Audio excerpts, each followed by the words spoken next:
REDFIN with breaking news. REDFIN just highlighted that listings are piling up as buyers stay on the sidelines. Folks, this is breaking down exactly how we expected in the housing market. We are entering a time where obviously there's high prices, high interest rates, but more importantly, we have kicked off a level of uncertainty that hasn't been seen in decades, perhaps almost 100 years with these tariffs. Again, something else we have to remember is demand destruction can lead to deflation. It will be interesting to see how this breaks down in the housing market, how long buyers can stay on the sidelines. Will rates fall in anticipation of the Fed cutting?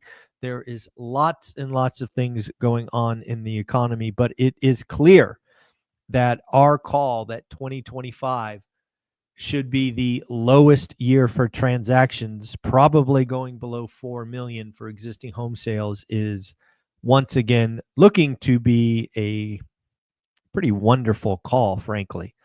Let's talk about demand destruction. Let's talk about deflation. Let's talk about how you and I can really kick off deflation in the economy. Probably the largest sector that is currently feeling the deflation vibe, or at least risk of deflation, is the travel industry. I've read a couple of articles about places like Vegas in California and the like. You know, U.S. destinations have reported a significant drop in tourism. This drop in tourism is first from Canada, from Europe, and also domestic. What you are seeing is airlines reduce flights. You are seeing hotels offer up promotions. And this is where deflation comes in. If travel, again, this is spring selling season heading into the summer, which is supposed to be a big travel boom. If we continue to see light bookings, light reservations, guess what happens? Hotels and airlines will start offering discounts. You will see airlines maybe like Southwest or other carriers do 2-for-1 sales. You will hear hotels say, you know, book 3 days, stay for 5. You will see these things.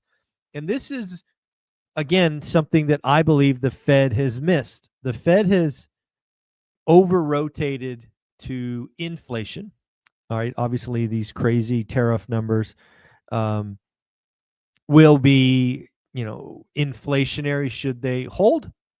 However, I think they are failing to realize the demand destruction domino is falling, and then that will lead to suppliers cutting prices. And if this goes too far, the next thing that will happen when people cut prices, folks, if you're not paying attention, is layoffs. The biggest switch or lever that executives have in companies when they have to eat margin is whack headcount. So you could see layoffs, probably not for several months now, but realize that demand destruction is a vicious spiral, negative feedback loop that ultimately ends in layoffs and probably a significant recession. Let's talk about some economic analysts or econ analysts out talking about recessions. I found this from a Bank of America survey. Bank of America survey said 80% of fund managers, so 4 out of 5, fund managers see the trade war triggering a global recession, which is pretty crazy. Global recession.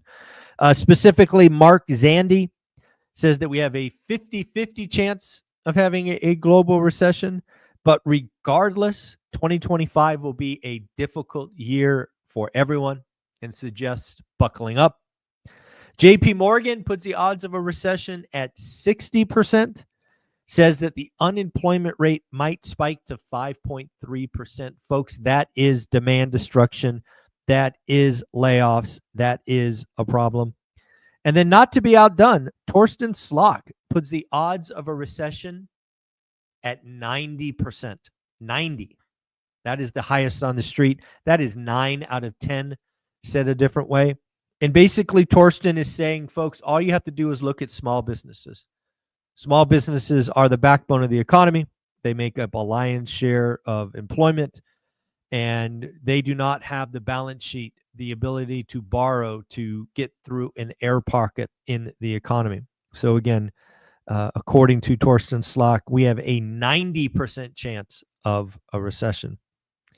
I do want to shout out PTO for Life. Again, Jeff and Suleika, they were once again featured in Business Insider. And I really appreciate the message. Slow and steady wins the race. If you don't know about PTO for Life, Jeff and Suleika, you are truly missing out. These two chose to house hack once a year for almost a decade, and they earned financial freedom in their 30s. Now, of course, they had to make a bunch of sacrifices I honestly could not make. But hey, plenty of people can.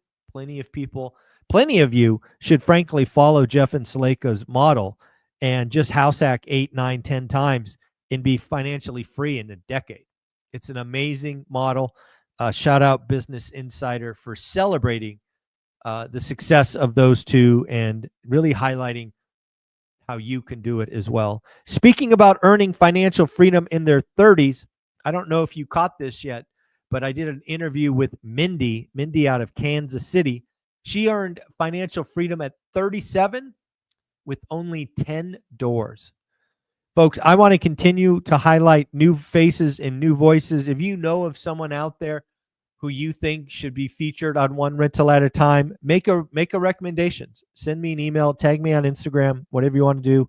I am all about celebrating folks, slow and steady, folks that get there with a handful, because we need to encourage folks to get there. Without stealing the thunder from Mindy's video, which you should check out, went live yesterday at 1 p.m., I think. She earned financial freedom at 37. She was laid off, which really allowed her to go crazy, and now she has 24 units like 5 or 6 years later. So again, nothing crazy, no syndications, no this or that, just put her head down and made it happen, which was pretty cool. Let's talk about the key economic numbers of the week. First off is ISM services on Monday. We already got the number. It was reported about an hour ago. It was estimated to come in at 50.3, had a slight beat, came in at 51.6. 51.6, generally speaking, means that GDP will grow about 1% for the year. Again, anything below 50 would be actually contraction. So again, a slight beat there. Tomorrow, we get U.S. trade deficit. Wednesday, we get the Fed rate decision, which is really a nothing burger. Last time I saw, there was like a 3% chance of a May rate cut, which I think is crazy high. I don't know how you get a May rate cut, but that's okay. I think what we're going to have is Powell's testimony, or Powell's press conference will be the market moving. Will he give any hints of a June or July rate cut? That will be what we look at. Thursday, we will get weekly jobless claims. Remember, folks, last week we jumped to 241 or 244. So are we still over 240? Are we back at the 220? We need to pay attention to that. And then on Friday, we are out of the quiet period. The Fed will be speaking again. We have 7 Fed speeches on Friday. As far as earnings go, we're still in earnings season. We do get Palantir and Ford today. Tomorrow we'll get Ferrari, Marriott International, AMD, and Wynn Resorts. Wednesday, you get Uber, Walt Disney, Dutch Bros, and Carvana. Thursday, you'll get Coinbase, Shopify, Pinterest, and Lyft. And then Friday, Air Canada. I guess what I am most interested in is probably Wynn Resorts, maybe Marriott International. I want to know what's going on with travel, entertainment. I want to know what's going on with consumers. I want to know what's going on with the top 20%. To that end, maybe Ferrari would be interesting, right? Because again, what are the wealthy doing? Are the wealthy pulling back? Are they building cash reserves because they expect to have some tremendous opportunity? Or are they still out partying like it's 1999? We are seeing more and more retailers jump on these tariffs. Some retailers are starting to advertise buy before tariffs. Again, they are trying to goose demand by getting consumers to buy before tariffs kick in. Saw an interesting stat or tweet from Resi Club. If you're not following Resi Club or Lance Lambert, you're missing out. He highlighted the top 5 markets with inventory growth over 2019 and 5 markets with inventory below 2019.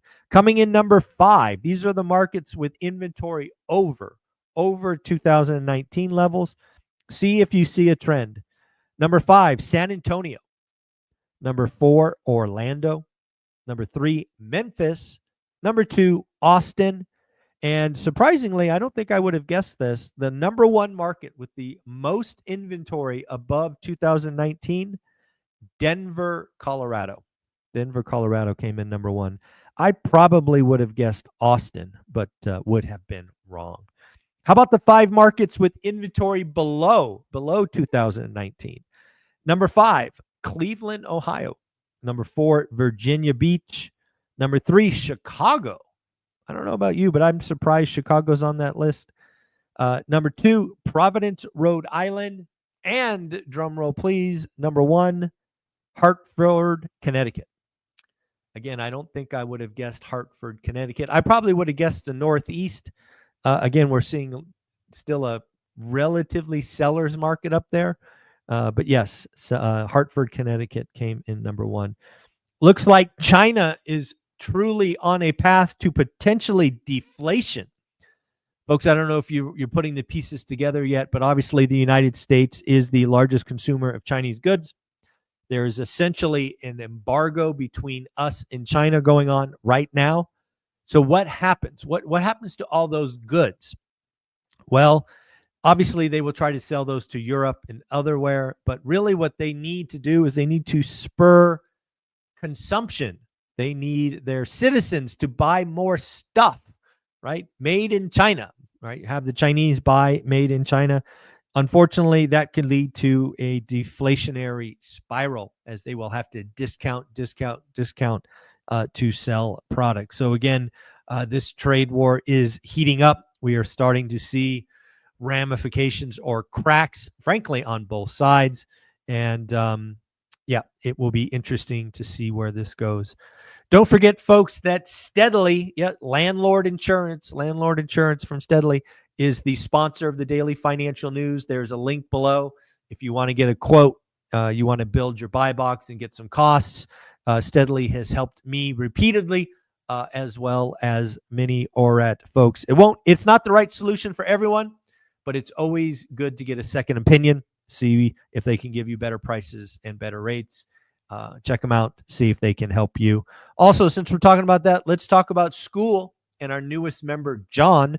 John is signed up and to 67 pennies a day. Make sure you introduce yourself, John. Get to level 2, level 3, unlock the thousands of dollars in education. Join one of the 6 accountability groups, and we'll see you on Sunday. I go live Sunday morning at 8 a.m. Trump is out once again saying he will not replace Powell before his term's up. Obviously, I think the bond market has really shown him that that's not a good option. So expect Powell to be in his seat until his term is up. Jeremy Siegel is saying, I was hoping for trade deals would be announced by now. You and me both, Jeremy. And he says that he doesn't think the impact has hit us yet. Again, I've talked to a lot of people in kind of supply chain, and they're all talking about late May, early June as when this might occur. Folks, that's what I got for you today. One more thing. Oil. Oil is down. I'm actually surprised by this. Sometimes I don't get it. So you obviously know oil has been at or below $60 a barrel for quite some time now. But apparently OPEC Plus has agreed to surge production.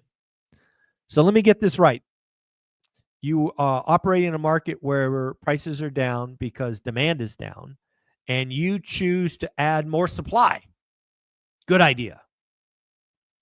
Not usually a good idea, but hey, given the fact that oil is in everything, given the fact that President Trump would like oil down, heck, why not? Produce more. Let's get oil down below $50 a barrel, 45, whatever you guys want. The lower oil prices get, the better it is for the U.S. economy. So go nuts. Folks, I hope you have an amazing day. We go live at 7:30 a.m. to do the daily financial news. Feel free to check us out. 175 of you are watching this live. I just want you to know I appreciate you. It is always fun for me to look in the upper left corner now, 180 people watching, and see all of you there.